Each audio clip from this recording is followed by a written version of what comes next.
Hello y'all, so before the video begins, I actually want to make this quick announcement slash note for you guys that I've noticed while I'm editing the past few videos and as well as this video and probably the next 2 or 3 videos as well. As you guys can obviously tell, I'm going to be using screen recording a lot. Now in the past, how I've done screen recording is that I've screen recorded the actual screen and then on my phone I've taken the video. However, for this video, I actually decided to use the app here on my computer, and as you can see, I've been doing the screen recording, and on the side, on the corner, you see me talking in video. However, because of that, I've come to find out, it's come to my attention that the audio syncing is just wildly off for some reason after like 2 or 3 minutes of video, and I don't really know how to fix it, so I just kind of want to give you guys this note that, yeah, this is just something we have to deal with for the next few videos, and I do truly apologize about that, but hopefully that doesn't deter you guys from liking the video as a whole. So yeah, thank you for understanding, and let's get on to the actual video. Hello, this is Daniel Mart back again. I'm an actor and filmmaker based out of South Florida, and for this video, as you guys can see, I'm going to be reacting to my thoughts on the 100 greatest movies of the 21st century, the Rotten Tomatoes edition. So yeah, for about the past week and a half, 2 weeks, depending on when I post this video, maybe even 3 weeks, depending on when I post this video, I've been reacting to a bunch of these various websites who are discussing their thoughts on what the best movies of the past 25 years of the 21st century is, the top 100 movies of the past 25 years. And I started off with this with the New York Times, where they had this whole thing where you could vote. You personally could vote. They also had a bunch of filmmakers and people in the industry vote on this as well. And they had their own list, their master list, as well as another list of choices from the filmmakers, as well as a list of choices from the readers, the people, like the regular people who voted. So I did a reaction to all those lists combined. Like it was like 3 or 4 different lists at the end of it. So I did my reaction to that. I also did my reaction to the Rolling Stones. And I'm just going to end it here with the Rotten Tomatoes version of it, because I feel like this is kind of a not happy medium. Honestly, I think the New York Times probably did it the best way. I really didn't like how the Rolling Stones did their list, or how they chose their top 100. Basically, the way the Rolling Stones chose their top 100 was through basically asking the employees of Rolling Stones, their contributors, and that's how they came up with their top 100. Whereas the New York Times, the way they chose it was through asking filmmakers. And now, like I said, they did have a reader section for it for us, but that really wasn't taken account on the master list. But they did have a separate list for what the readers themselves chose. This, I think, is kind of a bit more of the popular vote overall, because again, it's based on ratings, on what movie critics and general audiences like. This one's going to be a very interesting list. I honestly expect a lot of more modern day movies from the past 10 years to populate the list. As you can see here, maybe even a much more genre fair, like superhero movies, fantasy, horror, as you can see in this paragraph here, maybe even some historical dramas. So yeah, here's already giving you a taste of what some of the movies are that could be on this list. But yeah, let's go on it. I'm going to scroll all the way to the bottom. All right, so at number 100, we have Hidden Figures. And yeah, this is a movie that nobody really talks about anymore. It came out in 2016, so from the past 10 years. I remember this was a movie that a lot of people liked at the time, and it's not one that, again, yeah, just not many people talk about it anymore. I saw it too when it first came out on a field trip, because this was when I was starting high school. I would have been in junior year. So I remember I saw this on a field trip. And I remember I liked it, and I think this is one of the first movies that Glenn Powell really made an impression. He was one of the astronauts. I think this got nominated for a few Oscars. I don't really remember, to be honest with you. Yeah, this is a movie that, again, nobody really talks about it, so it's a pleasant surprise here on the list. I wouldn't have expected it to be on the list. I mean, I guess it's number 100, so it's a barely cracked the list, but like, it's one of those things that I feel like these reviews came from like when it first came out, because again, nobody really talks about this movie anymore. In the Mood for Love. So yeah, here it's at 99. Rolling Stones and New York Times, this movie was within the top 5 both times. So yeah, again, I really expect this to be basically populated with a bunch of movies from the past 10 years. On top of this is a foreign movie, so I do think we are going to see a lot more genre fare. By that same virtue, I don't think we're going to see that many international features. I'm kind of surprised that this one made the list, honestly, but very well deserved. Okay, here we have A Quiet Place. I kind of wonder if we're going to see the second Quiet Place. I am kind of interested in how they're doing this, because it's a kind of a combination of both scores, because here we have 93. Of course, 92 is higher than 93, and of course 94 is higher than 83. So I am generally curious exactly how they calculated the scores. I think it's a combination of both of them. I'm pretty sure they explain it up there in those paragraphs. But again, this is a more populous vote. I like A Quiet Place. I'll be honest, I haven't seen it since it came out, or maybe once. Maybe I saw it one more time after it came out. I thought it was a really good movie. I haven't seen the second one. I'll say that much. Or the third one, or the prequel with Lupita Nyong'o. So I've only ever seen the first one.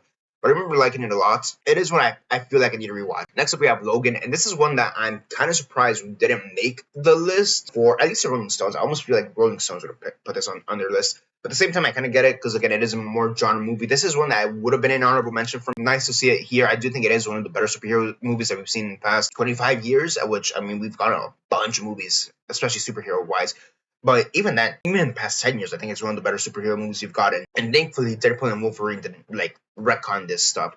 So yeah, so far, in just the top bottom four, sorry, we only have one movie pre-2015. So I'm going to say my assertion on this being populated by movies from the past 10 years is going to hold. Next up, we have Oppenheimer. Honestly, I'm surprised it's this low. If I'm being honest, I'm actually very, very surprised it's this low. I thought this would have been like, I don't know, maybe in the middle of the list. Granted, I still don't really know by what metric they're measuring it exactly, but I don't really think, at least for the critic scores, I don't think we're going to see anything below 90, to be honest with you. As for audience scores, I mean, the lowest one we have here is 83, so I'm going to say maybe nothing lower than 80 by that logic. I'm genuinely surprised that this is this low. In the New York Times, this was like significantly higher, like in the 50s, I think, so I'm actually genuinely surprised that this is at 96. Next up, we have Mother from 1995. Jesus Christ. Mother from 2009 at number 95. Bong Joon-ho. So yeah, different Bong Joon-ho movie. We've all seen Parasite across the board. We've also seen Memories of Murder. We've seen The Host of some of these other lists. And now we have Mother. The one thing I've like picked up from all these lists is the fact that Bong Joon-ho is probably the biggest director of the past 25 years, alongside people like Nolan as well. Like Nolan and Bong Joon-ho are really dominating because those are the two directors that we see a bunch of the movies across the board just populate these lists. So yeah, I'm not gonna lie, I do have to see Mother. Next up, we have The Room, and this is one I'm surprised people like it as much. I've only seen it the one time in 2015, and I'll be honest, I didn't really like it that much. I would need to rewatch it, to be completely honest with you. But it's one of those movies where like I cannot stand the first half. I do not like the first half. When they're stuck in that room, I just cannot stand it. Jacob Tremblay, I just find him very annoying in that first half. And even looking back, because I remember I've done this before, where I've just looked at scenes of just the first half, like not the full movie, just scenes of it, and I cannot stand anything in the first half. However, everything in the second half, when she's with her family, where he's being or trying to be a normal kid now, when they're outside that room, like it actually becomes an enjoyable movie. So like this is one of those movies I generally need to rewatch to really see where I stand on it. But I just remember that the first half I cannot stand, the second half I absolutely loved. So take that for what you will. Granted, I didn't expect it to be this high. Brie Larson, she got nominated for the Oscar. I don't remember if she won. I feel like if she won, that's something I would have remembered. Yeah, I am surprised that's here on the list. At 94, maybe it's not, maybe it just barely missed it, but it is one that's kind of shocking. Like, really, people are so, like, that's the other thing. I don't really hear many people talking about this movie. I feel like this hasn't been spoken about since, like, maybe 2017, 2018, whenever, because Brie Larson also became very unpopular after she got cast as Miss Marvel. So I haven't really heard people talk about this movie also. Next up, we have True Grit. Okay, I'm not gonna lie, have not seen True Grit. Okay, we have Ford versus Ferrari. This is a movie that's a pleasant surprise on the list. It's a pleasant surprise, not one I would have expected to be on the list, to be honest with you. So honestly, a very pleasant surprise. Next up, we have The Diving Bell and the Butterfly. So this is one I think has popped up on a few other lists. I have no idea what this movie is, to be honest with you, so I can't really comment on it. Next up, we have Moana, and not gonna lie, I have not seen Moana. If I'm gonna be completely honest with you, at least I haven't really seen it. The closest I've come to seeing it is one time when I was in a production meeting for a movie. It just happened to be in the background because it was entertaining the producer's kid. So I was just like haphazardly like paying attention to it while I was in the middle of my meeting. Yeah, I haven't really seen Moana, so I can't really comment on it. But I mean, Moana's here. I definitely expect a lot more Disney movies and Pixar movies across the board to be here. Like it would be crazy to me if this is the only Disney movie on the list. Like I definitely expect WALL-E, Toy Story 3, maybe even Toy Story 4, to be honest with you. Inside Out, I think is given. Elemental, Tangled, what else? Encanto. So like I definitely expect a lot more Disney and Pixar movies here on the list. Okay, next up we have Return of the King. Kind of surprised it's this low. Maybe, I mean, I guess it also depends on where the other two movies place. I am a bit surprised it's this low. Honestly, The Lord of the Rings, across all these lists, their placement has always surprised me because I feel like even though I'm not the biggest fan of the Lord of the Rings movies, just because I don't know, I just can't really get into them. I think they're great, of course, technical achievements in that right, and great and spectacular in that right. I just, for whatever reason, I've never really been able to get into the story. In the New York Times, Fellowship of the Rings just barely cracked the bottom 10. It was like 94, 95. And in the Rolling Stones, they just combined all three movies and put it in the mid-30s, which I thought was kind of weird. Yeah, for me, their placement across all these lists has always been kind of weird. Okay, I literally thought it was gonna be like this. So that means we have Return of the Kings, Fellowship here, So Two Towers would have been this, I guess. So I guess Two Towers is going to be way more up. It's either going to be way more up or it's going to be like nearby. I'm kind of surprised they're not like this close together. I mean, if these are together, I'm almost surprised that this isn't Two Towers. So again, Two Towers is either going to be really stupidly high up or it's not going to be on the list or it's going to be like somewhere in the middle. I don't know. Again, like their placements are always weird. Lost in Translation, not gonna lie, have not seen it, but this is one I've seen pop up a few times, so it makes sense. Here we have Marriage Story. I don't believe I've seen Marriage Story in any of these lists. Maybe the filmmakers picked it. I think actually it was in the reader's choice, that's for sure. And then I'm pretty sure a few filmmakers picked it in the New York Times list. This is one I agree with.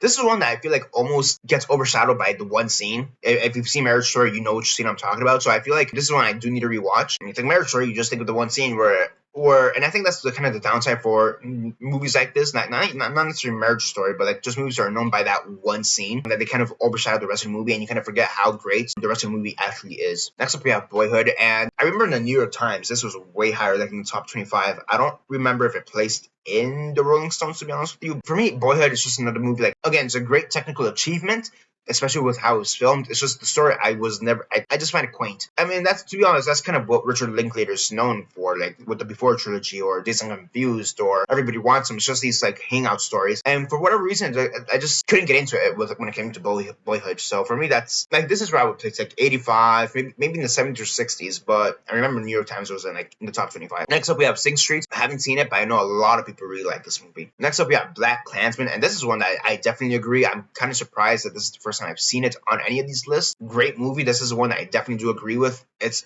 honestly probably one of the funniest movies too that we've had in such a long time. Like smart comedy in that case, almost like they say elevated horror. Like for me, this would be like smart comedy. Speaking of Richard Linklater, Before Midnight. So I wonder if we're gonna see the other two movies here. I'll be honest, I haven't seen any of the Before movies. I mean, I've seen clips of it. I just haven't seen the full movies of it. Like the only Richard Linklater movies I've seen like in full would be Boyhood and Dazed and Confused. I will say this, I am kind of surprised that the Before trilogy in general, like the Before movies, haven't really shown up all that often across all these lists. So it is a pleasant surprise here.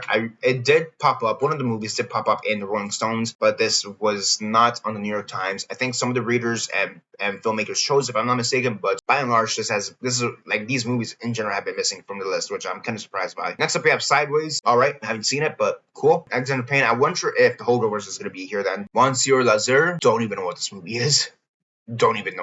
is. Eternal Sunshine of the Spotless Mind. This one seems remarkably low, to be honest with you. Well, then again, this is based off like the critics and even with critics' choice and like even with the combination of critics and viewers' choice, I mean, it still seems kind of low to me. Again, like the way this list is formatted is going to be remarkably radically different from how the other two lists were combined or made. So maybe this makes sense, but not really. I don't know. This one, I mean, in Rolling Stones, in the New York Times, this one made within the top 10. I think it was like 7 or 8. So from going from 7 to 8 all the way down to 79 seems kind of like that's a huge leap in my opinion. Next up, we have John Wick 4. And I'm gonna lie, I was kind of surprised that John Wick, at least the first one, didn't make the New York Times list. Like that's one that I almost would have thought would have made the list, even if it was just in the bottom tier of the list, like the last 20 or so movies. I would have like sworn almost positively that John Wick, the first one, would have made the list. That being said, we have the fourth one here, so it makes me wonder if we're going to see the other 3 movies here. I think at least the first one would make sense. If the fourth one is here, then at least the first one should make it here, because a lot of people do compare the fourth one to the first one. Like they do say the fourth one is like the best one in the series.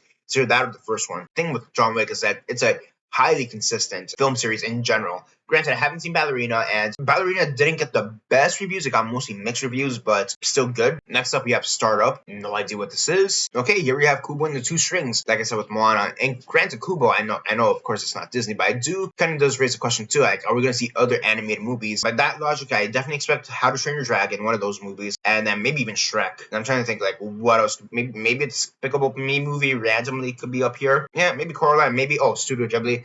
Like Howl's Moving Castle, Spirited Away will be the obvious choice. Next up, we have Creed. Okay, not bad. I really like Creed at number 75. I think this is a pretty decent position for Creed at number 75. I think the first Creed is probably the best one out of the 3 Creed movies, and I think it's probably the most well-liked out of the 3 Creed movies, so I don't expect Creed's 2 or 3 to be here on the list. I'd actually be kind of shocked if the other 2 Creed movies are here on the list. Yeah, I don't think we're gonna see Creed. And then even then for Rocky, Rocky. I mean, there was Rocky 6, 7, the one from like 2008.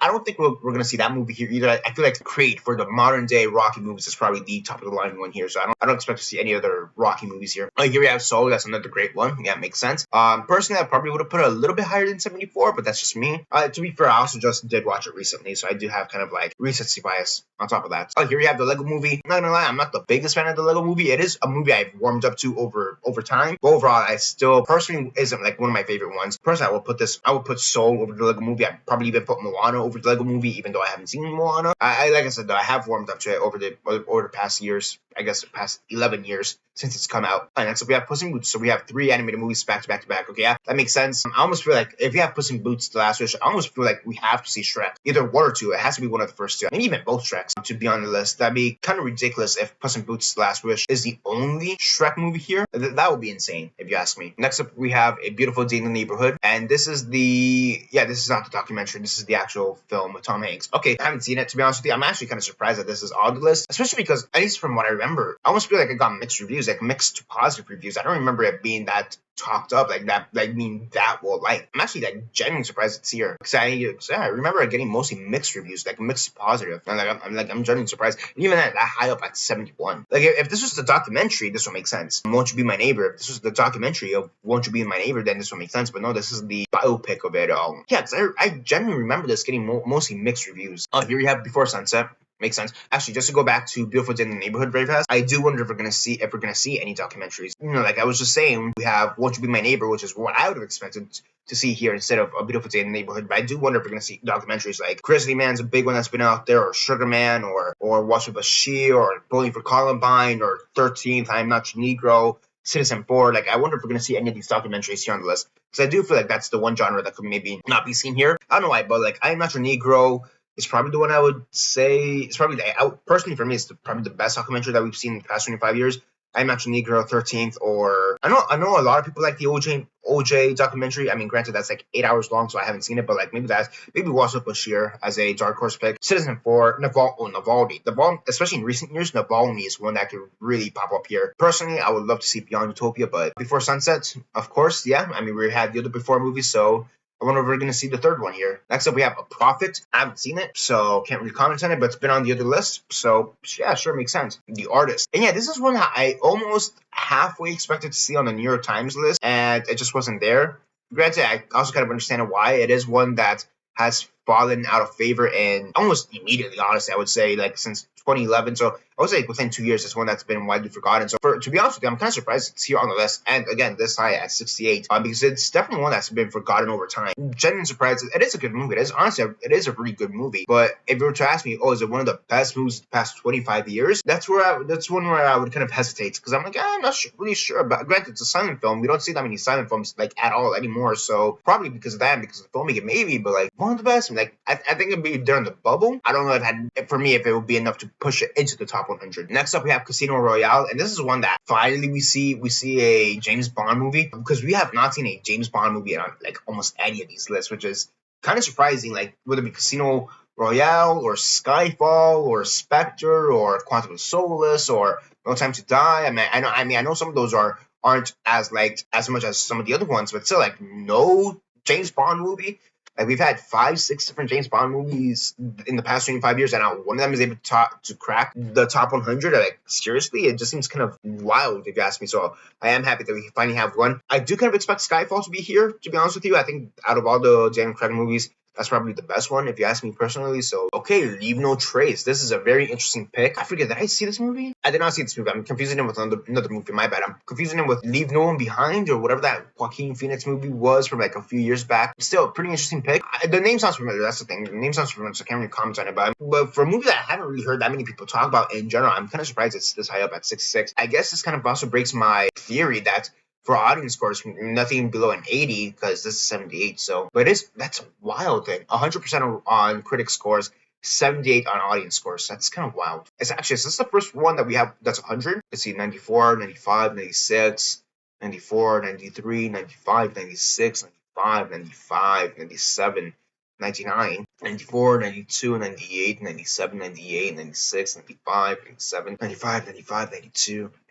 94, 95, 94, 92, 95, 93, 96, 93, 93, 96, 92, 93. Wow, that is the first one that's 100. That is actually kind of wild, if you ask me. Wow. Next up, we have the Hurt Locker. It does seem a little bit low, if you ask me. I don't know. I think I'd put it closer to around the 50-ish mark, but, not close enough. I can't get over this weird disparity of 100 to 78. I wonder if we're going to have anything else. One, I wonder if we're going to have any more movies that are 100%. Two, I wonder if we're gonna have any other either any other movies below 80 or any movies below this. Next up we have The Band's Visit, and the only reason I know this movie or better said this story is because it's a big theatrical thing as well.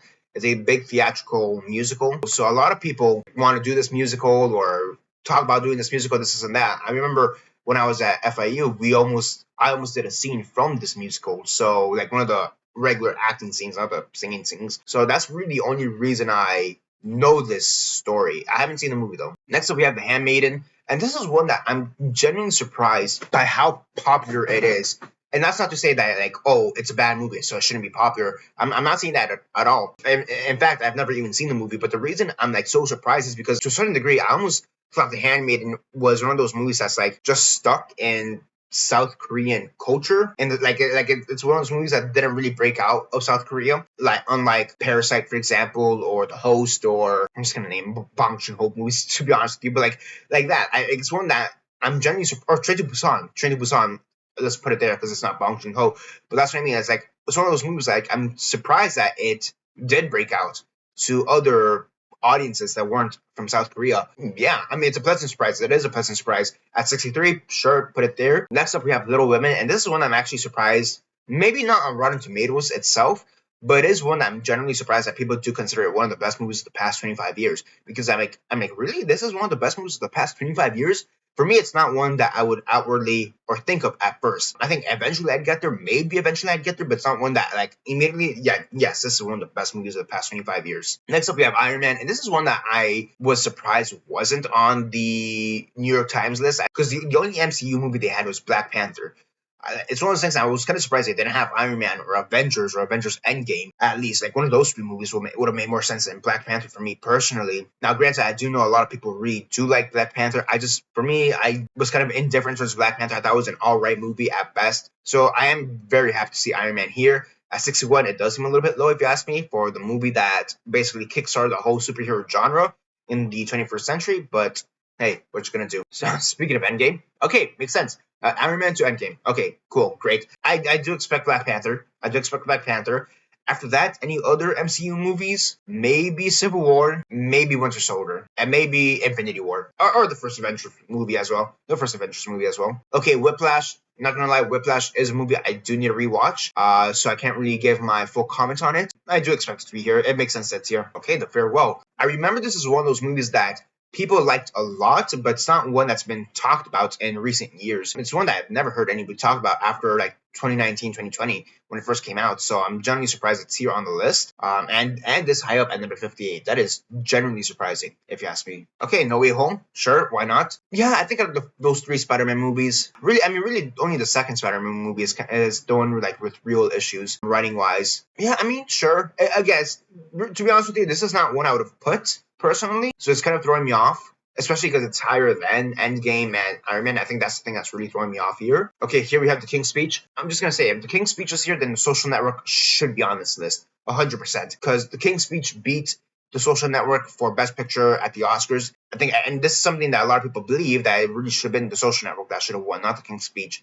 Yeah, if The King's Speech is here, then The Social Network definitely should be here. If The Social Network is not here, then that is just crazy. Maria Full of Grace. This is vaguely familiar. I just haven't seen it. There you go. Wall-E. This should be significantly higher, if you ask me. But then again, I just have personal bias because this is personally within my top 5 favorite movies of all time. I do wonder if we're gonna see any other Pixar or Disney movies. I mean, I still expect The Incredibles. Maybe Finding Nemo. Toy Story 3 will make sense. Maybe Elementals, Encanto, Tangled. Yeah, I'm still expecting some of these other movies to be here. Brooklyn. Is this the first time we see Brooklyn on the list? On any of these lists? Yeah, I think this is the first time we see Brooklyn on any of these lists. So, pretty interesting. And at 53, wow. Okay, here we have Ratatouille. Nice. Wow. Wall-E, Brooklyn, Ratatouille.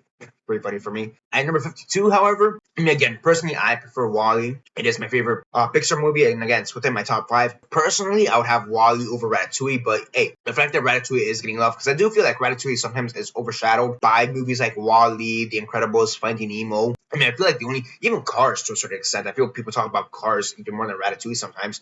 I almost feel like Ratatouille is almost underrated in some respects, almost having like that Bug's Life effect where the movies around it are so much more, not better necessarily, but are so much better known, and more talked about that this one kind of falls by the wayside. So I am happy that it is being talked about. Next up, we have Catch Me If You Can. All right, I'm pretty sure this is the first time we see Catch Me If You Can on any of these lists. All right, not bad, not bad. I feel like this is a movie that not many people talk about anymore. That's why it's kind of throwing me off a little bit too. Okay, Memento. This is one of those movies that's kind of been kind of a dark horse pick for me for Christopher Nolan movies, and it's always on the list. Hell or High Water. This is one like similar to Ford versus Ferrari. I'm kind of surprised by how much people really enjoy it. It's one of those movies that I would have thought people would have forgotten by now, but no, it's definitely sticking up there. And honestly, I very much do like Hell or High Water. It's just not like it's a bad pick, to be honest, because I actually think it's a fantastic pick. But it's one of those movies like, yes, please still talk about this movie. Like, this is a great movie. Please still talk about it. And it kind of always surprises me that people are still talking about it. Like, it's one of those movies that hasn't fallen by the wayside, which I would have expected by now, to be honest with you. Here we have Star Trek. I don't think we've had Star Trek on any of these lists. Persepolis, I don't recall seeing Persepolis on any of these lists. I do think it is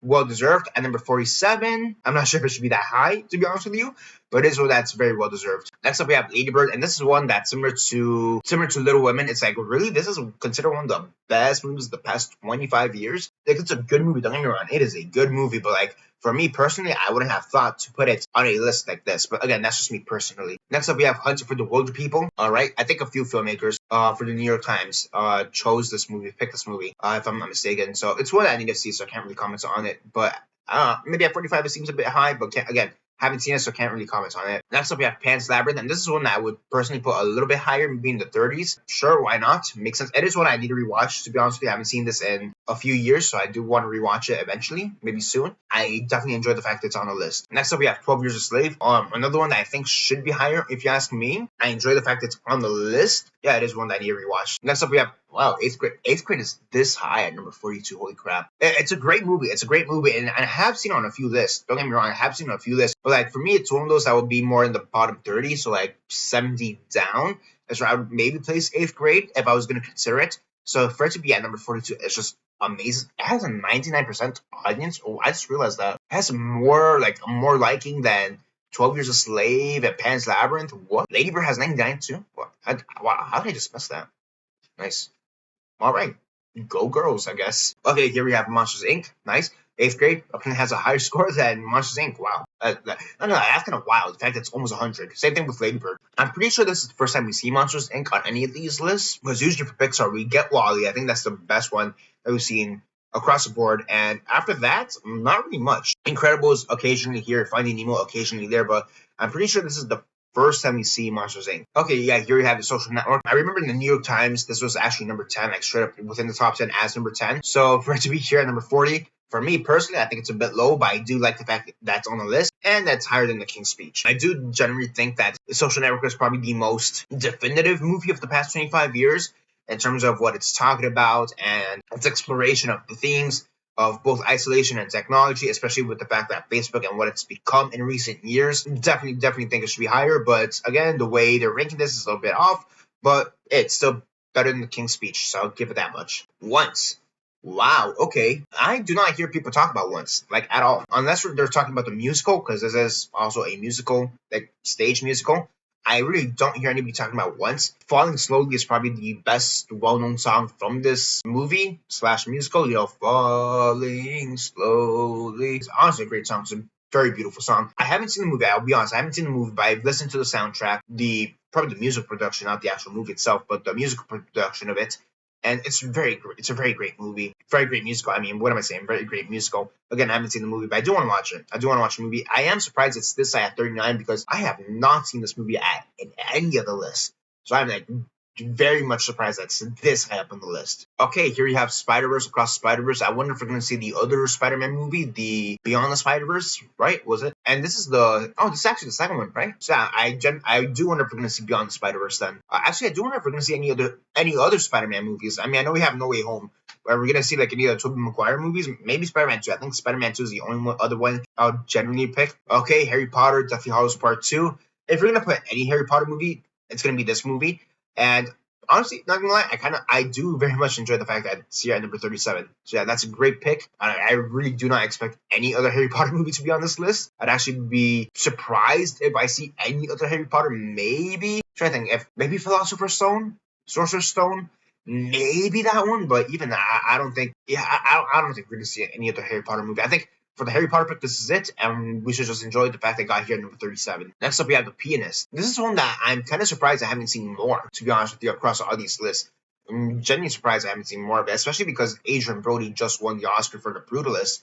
And granted, of course, The Brutalist is, of course, a different movie from The Pianist, but I almost feel like, oh, he won for The Brutalist, let's go retroactively and rewatch The Pianist and, like, reevaluate it again. Granted, it's not like it was a terrible movie back then. It's always been a great movie, but it's one of those, like, I'm kind of surprised it did get more hype after Adrian Brody won the Oscar for The Brutalist. And while I'm at it, just gonna comment on this again, but I also love the fact that he gave the longest speech in Oscars history. I think Adrian Brody pulled a king move and telling the band to shut up and give him that moment. And the fact that he's gotten so much backlash over it is honestly amazingly dumb. If you ask me, like that's always annoying about the Oscars. Like, why are you giving these people a time limit? This is their moment. Let them talk for the time limit that they are given.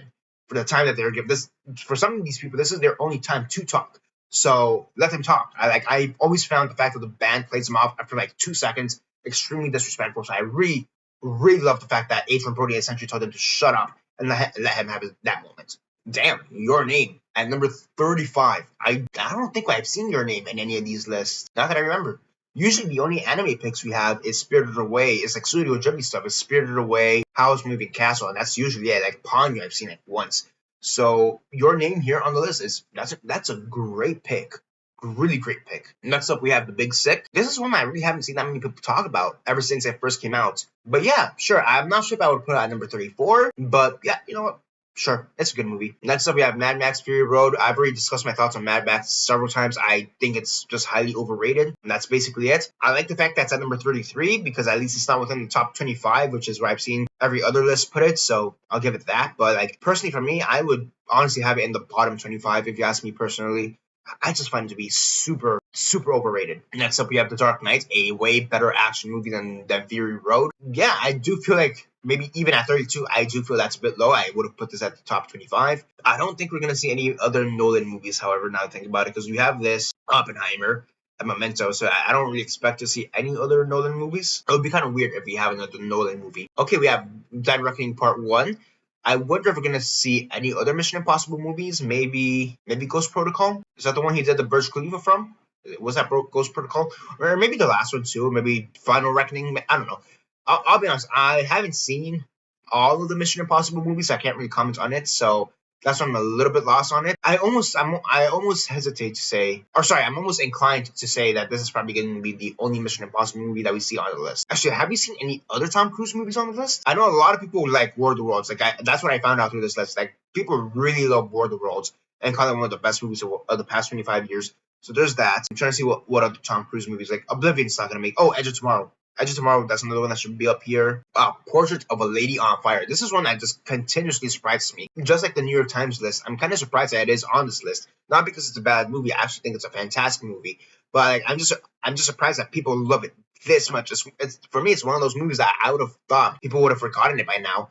And people just haven't forgotten it by now. And at number 30, I think this is an amazing placement for it. Next up, we have Argo. All right. This is one that I honestly need to rewatch. I have not seen it since, give or take, 2015. So can't really comment on it. Yeah, it is one that I'm kind of surprised I haven't seen more people mention it. I'll say that much. I don't know. Maybe at the same time, because of the politics that we live in now, maybe it's fallen out of favor.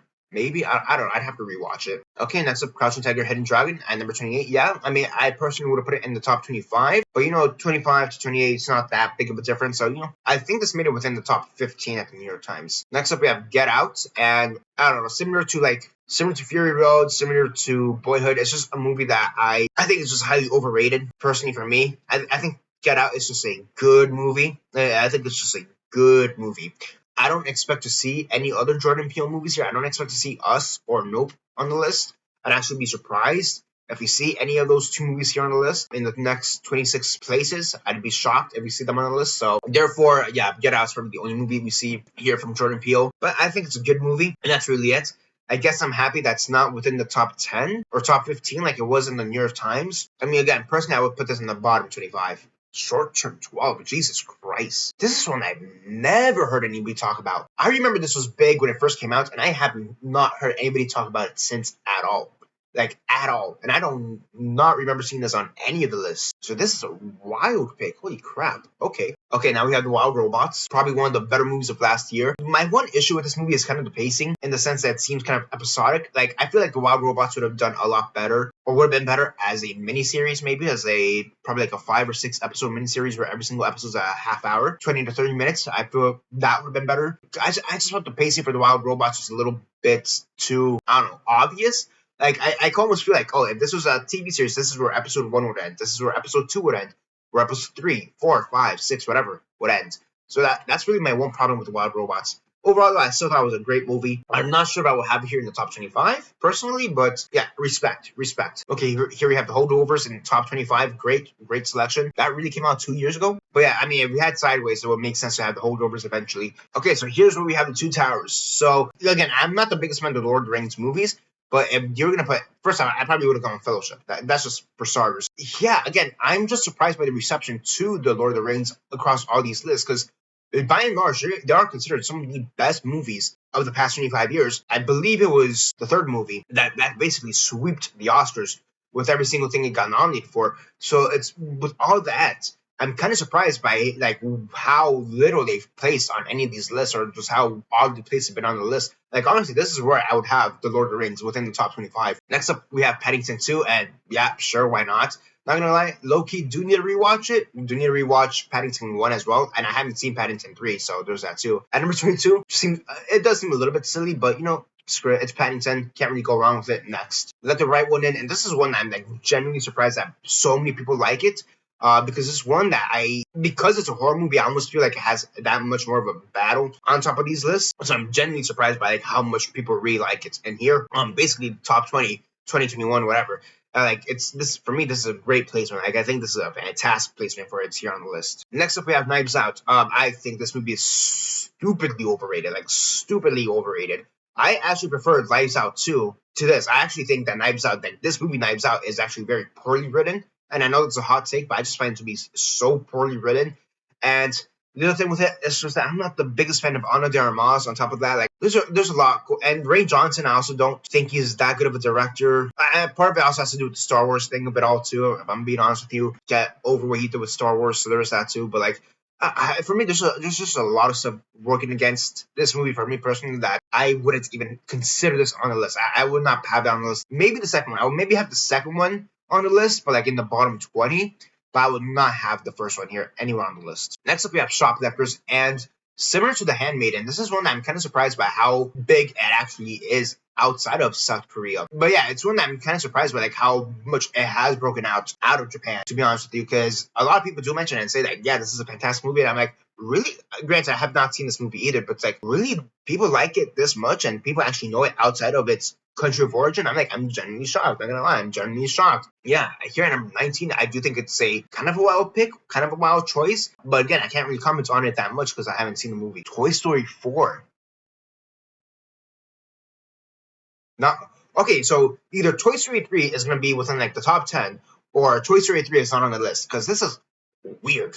This is a weird thing. People do not like Toy Story 4. Like, that is a movie that has purely mixed reviews. I'm looking at the scores 96 and 94. I remember people being like super mixed on this movie. There's people who don't even think this movie should exist. So I don't know what the hell it's doing here on the top 20. Okay, here we have the other Mission Impossible movie, Fallout. Great. Sure. Next. Selma. So this is one that I've seen a lot of people discuss, like, oh, where's Selma? It's one that I'm not surprised it's been missing. If I'm being honest with you, I'm not surprised it's been missing. But it would have been a nice, like, a pleasant surprise to be on the list. And here it is at number 16. It doesn't kind of hide to me. I'm not gonna lie. It's still a pleasant surprise. All the same. Okay. Next up we have Zootopia, and this is one that I almost feel like nobody talks about anymore. In the past 9 years since it came out, I feel like people have stopped talking about this movie. I think part of it also has to do with the fact that there's like a TV show for Zootopia now. What's the status on Zootopia 2? On top of that, so and number 15. I don't know, like maybe 10 years ago, or I guess 9 years ago when it first came out, maybe this would make sense. At number 15, I feel like over time though, I would have been way lower. Okay, we have Coco at number 4. At number 14, that doesn't kind of hide to me as well. I better see Encanto. Like Loki, that's probably one of my favorites. Not Pixar, but Disney movies. Like that's one of my favorite, like straight up Disney movies. So I kind of hope to see Encanto then on this list then, but it would also seem wild to me if it cracks the top 10. Okay, this should be like, okay, we have Zootopia, we have Coco, we have Inside Out, Spirited Away. Oh, this is the animated section. No, wait, pause. So what do we have here?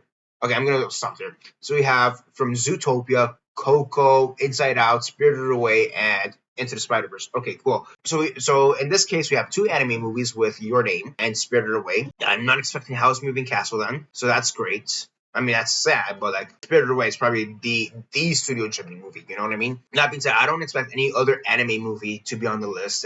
That would be kind of wild. Like I'm not expecting like Tokyo Godfather or not Mirai or A Silent Voice or anything like that to be over Spirited Away. So that's probably it for anime movies. Definitely the only Studio Ghibli movie then on the list. So usually this movie's within the top 10. So missing it by 2, it's not that big of a deal. So sure. Spider-Verse. I mean, we already had the other Spider-Verse movie, so sure, that makes sense. I'm not sure if I would have at number 11, especially over something like Spirited Away or Coco. Maybe over Inside Out and maybe over Zootopia, but still. At 11, it seems kind of wild. Next up, we have A Separation. Not gonna lie, have not seen it, but I know a lot of people enjoy this movie. It's Spotlight, and yes, I honestly really like Spotlight. I think it's one of the I do personally think it is one of the best movies of the past 25 years. It's definitely an underrated Best Picture winner. The New York Times, it was within the middle 50s, somewhere around there, like 50s or 60s. So I remember that's where it placed, more or less. Here at number 9, I don't want to say it's too high because I actually really, really like this movie. I don't know, maybe I'll put it in the top 25. I'm not sure if I'll put it in the top 10 though. The Wrestler. I was about to say The Fighter. The Wrestler. Okay, I do not remember seeing this on anybody's list. Now I think about it. The Wrestler. This is a wild pick. I enjoy this pick. This is a great pick for number 8. Kind of a random pick, but yes, I enjoy this. This is great. Okay, Godzilla -1. I would not have expected this movie to be on the list, period. But I definitely do agree with this. Again, the way Rotten Tomatoes is doing this ranking is kind of wild to me, and I don't fully understand it. I'm pretty sure it says it there in the paragraph, but I'm not going to read those paragraphs yet. Maybe later, and you'll be like, oh, this is why they chose the movies this way, this, and that, but whatever. Godzilla -1, that's kind of a wild pick as well for the top 10 and number 7. There hasn't been any Godzilla movies on any of these lists. What are you going to do? Put Godzilla from 2014 there on the list? Like, that would make sense, So yeah, I mean, -1. Or maybe you could put Shin Godzilla. Maybe Shin Godzilla, but that's about it. But yeah, Godzilla -1 here on the list. Kind of amazing. Okay, here we have Up. Makes sense. Okay, good. Toy Story 3. Toy Story 3 in the top 5. See, this is where I would expect Toy Story 3. I don't know what the hell happened at the New York Times where it's not even on the top 100. Like, for me, Toy Story 3 should have easily been within the top 25. Easily been within the top 25. And it missed the list completely. So I don't know what the hell happened there. Yeah, it's like, at number 5, this is proper, what's the word? Retribution? Redemption for this movie. So yeah, and yeah, Up is here. Yeah, it's a great movie. I'm gonna say the same thing that I said for Marriage Story. There's one section of this movie that is so iconic that kind of overshadows the rest of the film. We all know what we're talking about here for Up. So yeah, How to Train Your Dragon. Okay, cool. More animated stuff. Finding Nemo. Okay. So again, a block of animation with Up, Toy Story 3, How to Train Your Dragon, and Finding Nemo. Now, personally, I'm not sure if I will put Finding Nemo over Toy Story 3. That's just me. Next up, we have Top Gun Maverick, and what's number 1? Parasite. Okay, so Parasite tops the list on 2 of these places. Top Gun Maverick. Kind of surprised that this did not make the New York Times list, honestly. And I don't remember if I made the Rolling Stones list either. Nothing about it. So yeah, I mean, here at number 2, I'm not surprised. Honestly, honestly, this makes sense for Top Gun to be at least within the top 5. Honestly, really makes sense. And number 2, not gonna lie, there is a slight hesitancy there on my part, but at the same time, it generally makes sense. All things considered, this is a pretty solid list. I just realized so Leave No Trace was the only movie with a 100%, right? There's no other movie here with a 100%. Wow. And then Leave No Trace had to be the only movie with a 70 or anything lower than 80%. It had to be. Okay, so never mind. There's two other movies who had a below 80%, and that was Lady Bird and Sideways, wherever Sideways is. They both had 79%. So three movies below 80% on audience scores, which were Sideways, Lady Birds, and Leave No Trace. And Leave No Trace was the only one with a 100% on critic score, and probably there's nothing here below like a 90% on critic score either. So kind of a wild list, all things considered. That Leave No Trace one, I just find it very weird that. But yeah, that's basically it for my reaction to all of this. Radically different from the New York Times and radically different from the Rolling Stones. I mean, you have a bunch of options that you don't see here, like Star Trek, Monsters Inc., for example. Once is very surprising. Harry Potter as well, and Your Name, Big Sick, Argo to a certain degree, Knives Out for whatever reason here. Radically different list. And again, and you can just see here probably. Does it say here how the polling is made? So here it says here every single movie here is certified fresh, and we applied our recommendation formula, which considers a movie's tomato meter rating with assistance from voting on the popcorn meter, eliminating beloved sentiment with all sides, critics certified audience approval. Other factors weight into recommendations is the movie's number of critic reviews, number of popcorn meter reviews, votes, and its year of release. An editorial pass is reserved to finesse the final list, which includes minimum thresholds for each of the data categories. Not gonna lie, don't know what half of those words mean, but sure. I guess it makes sense why this list is so low-key wild and weird in some respects. That's basically it for now. What are your thoughts on this list? Comment all that down below, let me know. And that's basically it for now. This is Daniel Mart signing off.